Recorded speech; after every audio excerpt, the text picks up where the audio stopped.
Hoje no tema Viva com Saúde, hérnia de hiato. E para falar sobre o assunto, o Dr. Gustavo Felipe. Olá, Dr. Gustavo, tudo bem? Oi, Fátima, tudo bem, prazer. Seja bem-vindo novamente ao nosso quadro. Obrigado, querida, prazer. Dr. Gustavo, a hérnia de hiato é uma doença que provoca uma dor forte. Quais são as causas dessa doença? Nem sempre a dor é tão forte, sabe, Fátima? Quase sempre o sintoma principal da hérnia de hiato é a queimação. O que o povo fala, queimação no estômago. A dor pode acontecer em situações especiais, mas não é o sintoma mais frequente da hérnia de hiato, não. A hérnia de hiato pode aparecer sem muita causa aparente. É muito comum quando as pessoas envelhecem, por exemplo.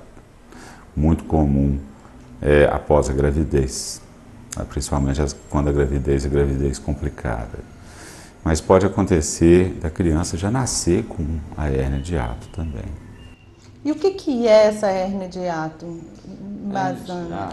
É um defeito, que até peguei um diagrama para mostrar para vocês, é um defeito que existe entre o esôfago e o estômago.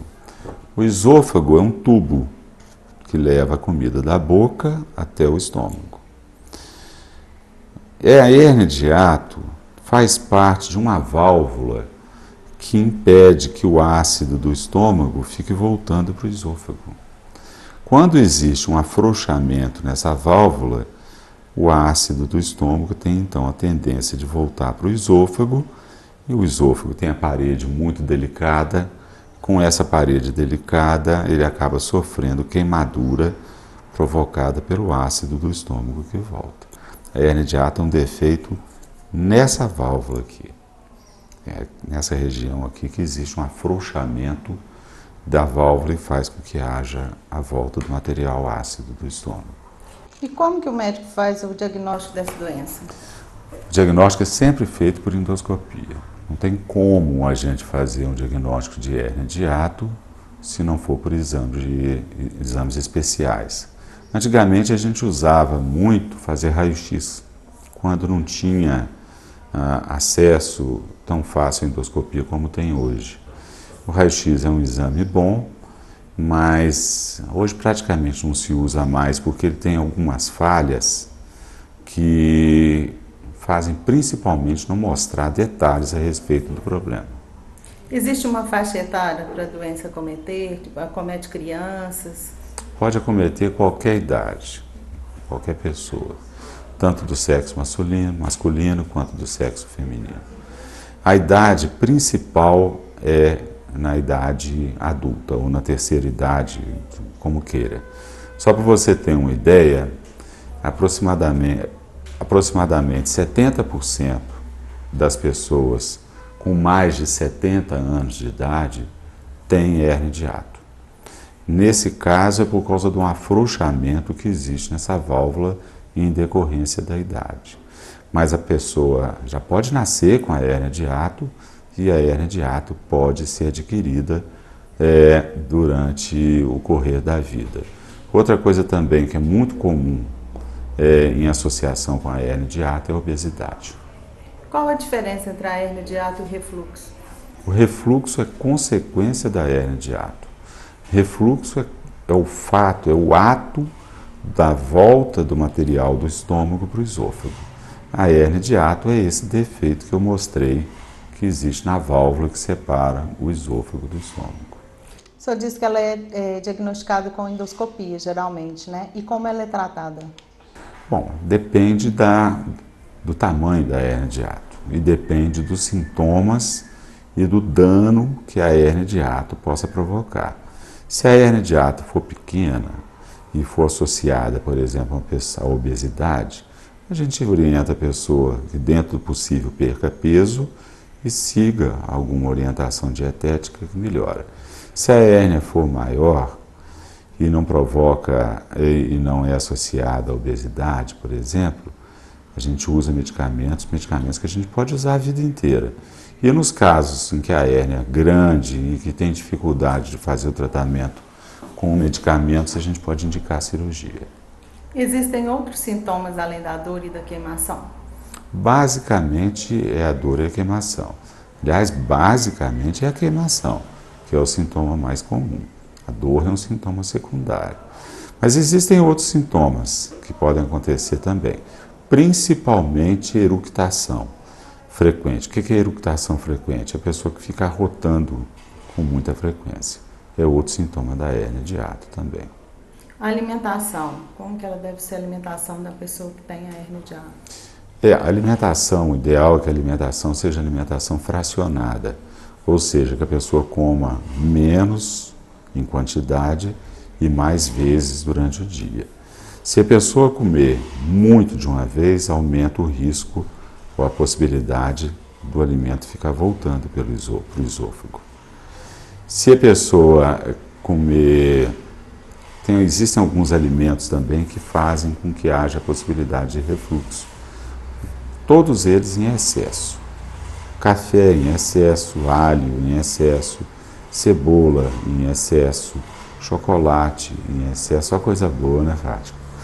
Então, isso aí em excesso pode fazer bebida gasosa, em excesso, bebida alcoólica em excesso, pode fazer com que haja piora dos sintomas. E prevenção, doutor Gustavo? Não existe prevenção, existe diagnóstico.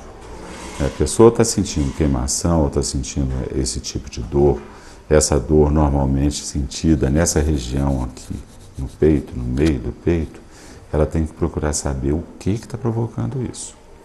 Né? Não existe prevenção. A partir do momento que a pessoa fizer os exames, aí sim ela vai começar a fazer o tratamento, mas prevenção exatamente não é. Poderia talvez até falar que prevenir a obesidade seja uma atitude para poder diminuir a possibilidade de ter a hérnia de hiato e refluxo. Mas isso aí é outra questão, já entra a questão na obesidade, na questão de dietas específicas para obesidade, coisas desse tipo assim. Além, então, né, de tomar esses cuidados, quais são as recomendações para este caso, doutor Gustavo? A gente recomenda o seguinte, é muito importante a pessoa alimentar bem. Como tudo na vida, sempre a virtude está na moderação. Né? Fazer a alimentação correta dentro das possibilidades da pessoa, comendo alimentos que sejam mais saudáveis, frutas, verduras, comendo menos e mais vezes durante o dia. É importante falar isso, Fátima, porque às vezes a gente chega e fala assim, você precisa comer mais vezes durante o dia. Presta atenção, isso não é dieta para engordar, não. Entendeu? Porque tem muita gente que começa a comer, acha que tem que comer o mesmo tanto mais vezes durante o dia. Muito mais vezes durante o dia. Não é assim. Você tem que comer pequena quantidade de comida e mais vezes durante o dia. Isso é que é o ideal. Moderado. Praticar esporte, fazer atividade física, fazer uma caminhada, ter a cabeça funcionando com alegria, com felicidade, com o mínimo possível de estresse.